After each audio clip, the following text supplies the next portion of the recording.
So the prosperity predicament, big, lofty topic, lots of threads to pull on, 30 minutes. We'll see a countdown clock here, very menacing somewhere. Tomazoni, I wanted to start with you. World's largest meat producer. You come in very much on the supply-demand side of this equation, right? With the rising standards of living, more people coming out of poverty, there's more demand for meat. There's only so much pastures, only so much meat, so many cows. How do you transition the current food system to a more sustainable model? The technology we already have, it is possible to transition. We have examples that when you have applied renewable agriculture in a way that you put together, you combine grain production with livestock in forests, you can produce in the same area 15% more food and to be carbon positive. It is already exist. We have some farmers that do that. The challenge that we have, and we have discussed this in the B20, that is we need to create access to the small farmers to this technology. That they be pass this innovation of technology we have to the small farmers with technical assistance. This is the two things, technology, innovation, go to the small farmers with technical assistance. And to do that, we need to find a way to finance that. The farmers need some money, affordable money, maturity time for money to adopt this new technology. And besides of that, technology, money, times to the money, tax of the money, we need to have assurance from the farmers because they invest their life in the farms. And I believe that this is possible. Brazil is doing that. The government of Brazil, if the farmers adopt regenerative agriculture, they can reduce the tax. It is possible, and we are doing that. The technology is available. It's just the amount of money we need in the technical system. Perfect. And Paul, to you, of course, it's not just the food system that we need to make more sustainable. What do we need to do to finally get to this? It kind of seems like we've been talking about it for a couple decades, and everybody kind of knows largely what they need to do. Why are we not there yet? Well, so I'm glad we're talking the food system because obviously the energy transition is very important, and you've heard Bill talk about it, although he's a little bit too focused on technology is the only part that will get us there. I think it's a little bit more than that. But also to have the food system be part of this is now well accepted. 30% of the emissions are coming from our food system. It's also actually 30% of the solutions, so a 60% swing with actually the lowest investments and the fastest results. That's why people are getting more interested in it. How can you stop deforestation, the methane, the degrading of the land, the fertilizer, all these elements of heavy emissions? And it needs to be higher on the agenda, and it is increasingly so. So we've lifted many people out of poverty over the last few decades with our economic system, and we've been sleeping at the wheel a little bit because it was going well. We had great statistics. Most of the Millennial Development Goals were achieved 2 years ahead of target, halving the number of people in poverty. Then we got the Sustainable Development Goals, enthusiastic, the agreement, then immediately the Paris 2015 COP21. So there was this momentum. What we did not really foresee was the quick lifting of people out of poverty with this linear, fairly destructive, extractive production model. Only 8% of the things we produce gets reused. Most of it incinerated, landfills, oceans increasingly. It's just not sustainable. This world was made for probably 4 or 5 billion people, but not the 8 billion people.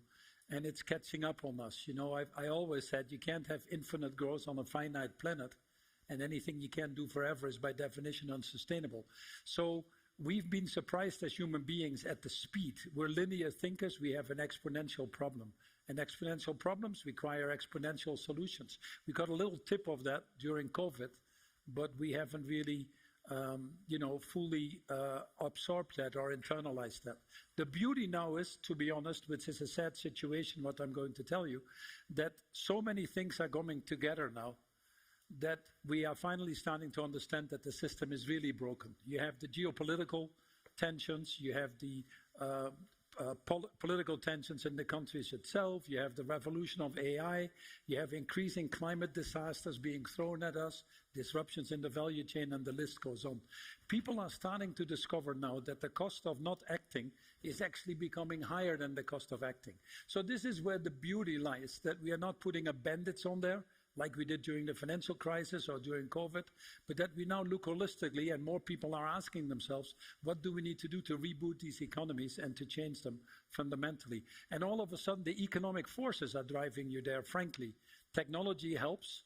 Government regulation that you see increasingly coming to the foreground helps. Signals from the marketplace are increasingly becoming clear. So the businesses that understand that and are leading increasingly are getting rewarded for that also by the financial market because they're positioning themselves in a way. Now, what gets in the way? First of all, we're moving $1.8 trillion green energy, up 50% versus a year ago. This year, up again another 30. We've talked solar, we talked wind, we talked batteries, electric vehicles. Many of these things are close to tipping points. But we've discovered, because we waited so long, that we need to invest 4 times more than we currently do. So how do we unlock that money? Challenge, first of all, business itself. Are we ambitious enough? Because we're doing significantly more than my predecessor doesn't mean we do enough. So ambition is lacking in business. Because of all these crises, most of the CEOs are pulled back to the short term when we deal here with strategic, fundamental, longer-term issues, so that's a challenge. The second one is governments, because the governments really and the multilateral institutions are in a difficult situation. We deal with symptoms, but not with underlying causes. We have perverse regulations in most countries. We still have $7 trillion of perverse subsidies on fossil fuel. We have in the in Brazil, we have $58 billion of fossil fuel subsidies in the last 5 years, 7 times more than what we spent on green energy. So you get what you're asking for. We see the same in the food system, by the way, perverse subsidies pushing us in the wrong direction. So government clarity of policy, government ambition is very important. And business needs to help give the governments courage to do that. And then the flow of money needs to significantly increase, especially to the emerging markets. Unfortunately, of all the climate investments, only 7% goes to the emerging markets. So the discussions that we now have in Baku, which is called the Climate COP, or at the World Bank meetings right now in Washington, next week in Cali at the Biodiversity COP, is how do you unlock that money?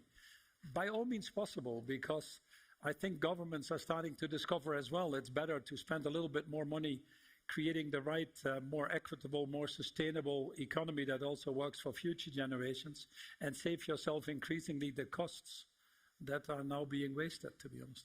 And I'll take from there to Marcela, from your perch in the government, do you agree with this view? What do you think?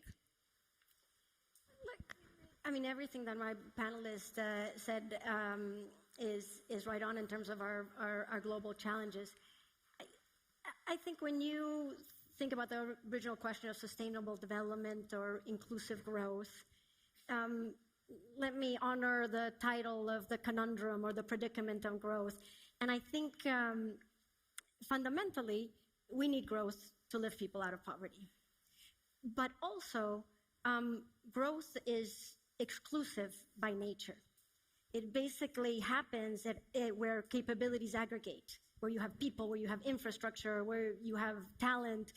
So it tends to happen in cities. It tends to happen where these capabilities can aggregate and people get left behind, right? So you actually, to make growth inclusive, you have to be very purposeful to link people in the periphery into networks that make them more productive.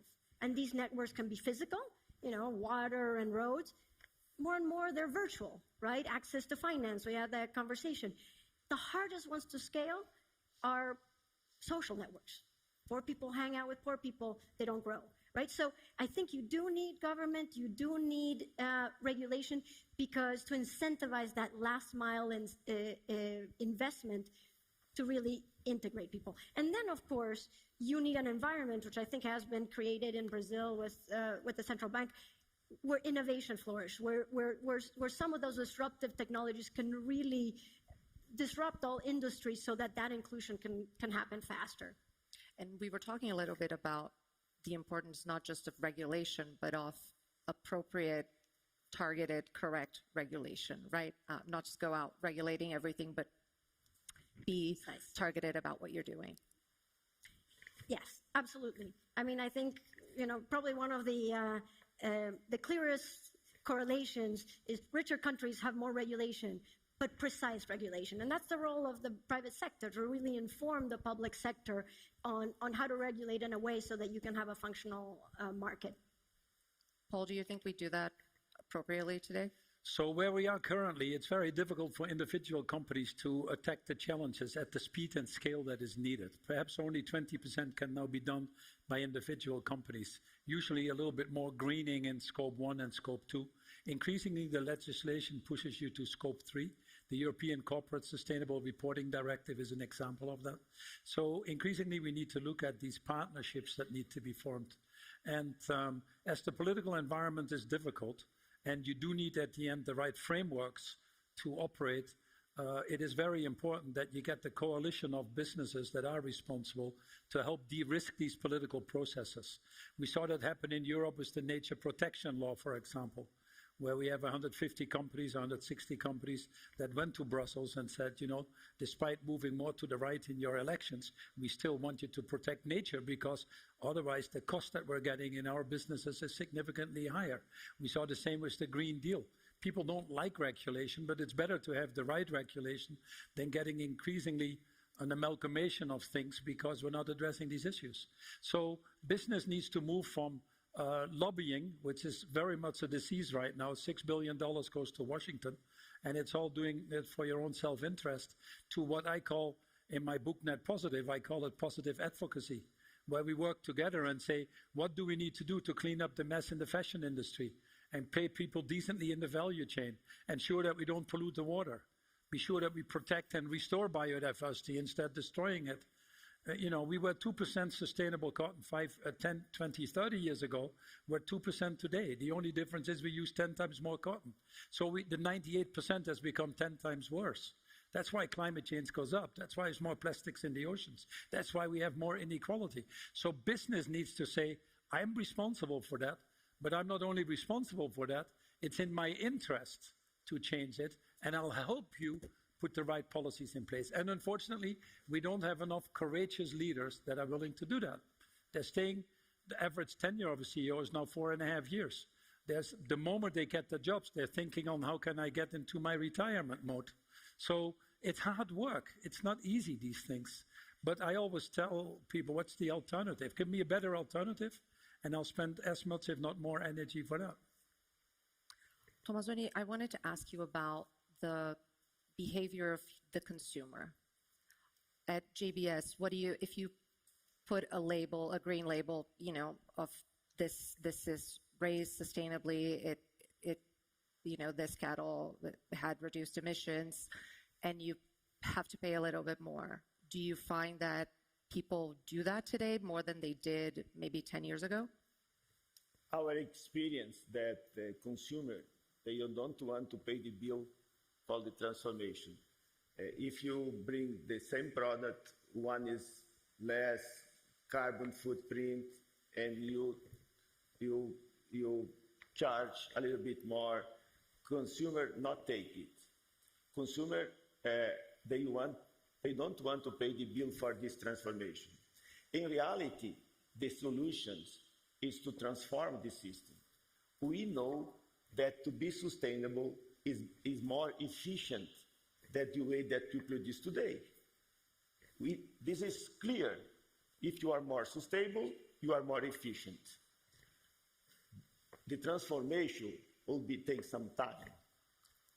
And then the only way to solve this is through the coalitions, the government, the companies, the social civility, the academy. We need to work together in order that.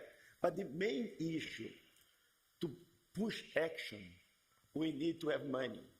Today, just 40% of the investment to tackle the climate change go to agriculture and the food system.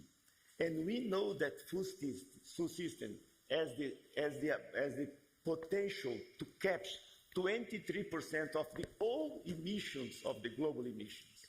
Means that if we invest there, you have the solutions to tackle the climate. But so far, we don't have these attitudes, and we don't have these visions from that. And we are not, our company, we are GBS, we are focused on to be more sustainable because our core is biogenic. We need to invest there. It's not because it's for the future of the company. I know that it's the future of the planet. It's because it's better for the consumers. And the farms, they want to adopt this technology because it's more productive from them. We need to create conditions from them to have, as I mentioned before, money, a technical assistance, and protect the farm. We suggested in B20 that we need to be more innovative in funding of this money for making the transition. One of these ways, I know carbon credit is very, very important, but besides of carbon credit, we need to establish a payment for environment service. And then this will help accelerate the transitions.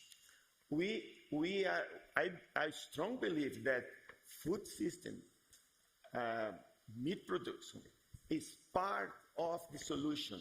We need to invest in agriculture in order to make this transition. And I'm so focused on this because 65% of the poor people work in agriculture, 65%.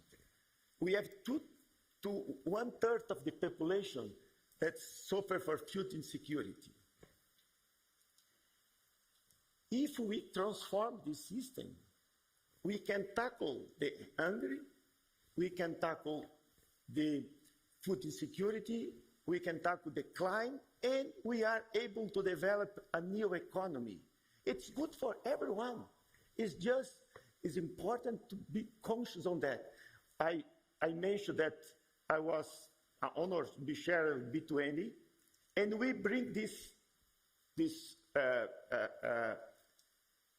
project from the agriculture minister of G20. They accept 70% of a recommendation. Now, look for the G20, the expectation that the leaders of the country will be accept that, because then you start to move on the solution for me, for the climate, for the food security. I'm going to pivot to something based on something that you've mentioned here, Tomazoni, food insecurity. Marcela, how much of a role does that play in another problem that we keep talking about, which is migration, right? How much does hunger, food insecurity play into the patterns that you're seeing in immigration today? Now, look, we have had migration throughout history, it's as old as history. And usually people migrate because of differential in incomes and because they're young, right? And our countries, we share that. The US and Brazil are both countries that have been strengthened through migration throughout their history. Then we see spikes of migration based on shocks. And that's what we're experiencing now. And basically the shock that we face is 8 million people who have left one country, Venezuela. There are other dynamics that are global, but that's one country that has, 25% of its population left. And most of that displacement has actually been faced by the region. 80% of that of that displacement is in 4 countries in South America: Colombia, Ecuador, Peru, and Brazil. So I think the Biden-Harris administration, realized that this is a regional challenge and it needed regional solutions. And under this LA declaration that the president signed a couple of years ago with 22 countries in the region, that's what we've been trying to do, to kind of row in the same direction. Because migration is manageable. And the pillars that we're working on together as a region in one of the most difficult topics and politically difficult topics, because it's so easy to weaponize migration, focus on, yes, working together on humane enforcement, dramatically expanding lawful pathways for migrants, and then working on the stabilization of migrants here in the region and providing them integration and legal status. And Brazil has been an incredible leader in that work. And together, as a region, these countries, over half of the countries that have signed the LA Declaration at the Summit of the Americas with President Biden, have regularization policies. 4.4 million migrants have been regularized inside of Latin America. So just to say, yes, we have shocks. We are facing the largest displacement of people in Latin America's history. But there is an incredible story in the making of how this hemisphere is working together to face this challenge. And now we have in 2 weeks a big event looming over us, which are the U.S. elections. How do you see that affecting that work that you're doing going forward? Look, I think of all the topics that I've worked on in development, this is the one where politics and policy tends to be the furthest apart, because it is so easy to weaponize migration. And I think that if you actually, even though it is a topic that is high on voters' minds in the U.S., if you actually look into the polling, what Americans want is they want us to be able to secure our border. They want us to also, they know that we benefit from migration in our labor markets. And I think this is the approach that the Biden-Harris administration has tried to promote and has been successful at it, right? Migration has gone down in our southwest border by 50% in the last few months, not just because of our enforcement actions, but also because all of this work that we are doing within the region and pairing this strategy that has worked through historic spikes, right? Enforcement with giving lawful alternatives to migrants. And I think that the approach that the administration has taken will endure. Right? The LA Declaration is owned by the region. The countries are the ones that are pushing these policies, and they're seeing that rowing in the same direction benefits them. The LA Declaration presidency has now been taken by Colombia. We have created a secretariat that runs with it. We have invested and announced in the last year $1.2 billion to help the region stabilize migrants. So I think we can be a country, the U.S., a country of laws, a country of an orderly border, and a country that still welcomes migrants. And I do think we have created the policies and the structures that will endure. And Tomazoni, what about as a global company, global supply chain? Are you worried about potential tariffs if Trump wins the U.S. election? We are focused on the consumers. We are not see that one or another party win or won make change in our business. We focus to be more competitive, to produce more with less, because our mission is to feed the population in a growing population. We must to produce more food in a more sustainable way, in more affordable way. That for us, we focus on the things that we control, not the things that we are out of our control. And Paul, to close out with you, thinking broadly about climate policy and sustainability globally, how do you see this U.S. election? Well, it's a crucial one, and not, I'm not an American citizen, but we are citizens of planet Earth, and America happens to be one of the biggest emitters of carbon, the highest per capita, the second highest in absolute. And we've seen the positive effects of the Inflation. Oh. We still have 1 minute and 36 Can you hear me? seconds. Oh, there you go. So sorry for the joke, but the only place that happened to me was in Iran. That's another story. But seriously, being the second biggest emitter, we've seen the effects of the Inflation Reduction Act, not only in the US, but actually galvanize people in different places in the world to get to this greener economy. What will happen is if you have a president that doesn't believe in climate change, that wants to actively support the fossil fuel industry, that actually doesn't believe in partnership. In fact, I went to the White House to try to convince him to stay in the Paris Agreement, and that was one of the most unpleasant meetings I had in my life. And doesn't believe in international cooperation to solve issues that we need to do together, then you can only say, Houston, we have a problem. Now, we can look at that for 4 years and then go back again, but you send the wrong signal to business. It's already starting to happen where some of the CEOs with a little bit weaker backbone or spine are starting to make different noises already again. And yeah, we like him because it's less regulation and a little bit less tax for me. But meanwhile, they're shooting themselves long-term in the foot. So we'll lose 4 years. The world will have millions more people suffering as a result of that. But we'll become more determined to move forward because there is no other option, unfortunately. Now, what we've seen in the US, more coal plants were retired under Trump because it made economic sense. So turning it back will not happen. But will it result in slowing down and less ambition from the private sector as a result of that? Definitely. And that's a shame. It's not a shame for some of these Americans that are pretty happy in where they are and have had possibilities to adapt and to protect themselves to a certain extent. Hurricane Helena showed how many people start to suffer in the US as well. But it's the millions of other people in countries that had nothing to do with this, that don't have adaptation, don't have access to financing, that will pay a dear price for this. No, I don't want to be part of that. And I hope many of the American citizens don't want to either. So let's decide what side of history we want to be in 2 weeks' time. All right. That's all the time we had, unfortunately. Thank you so much. Thank you.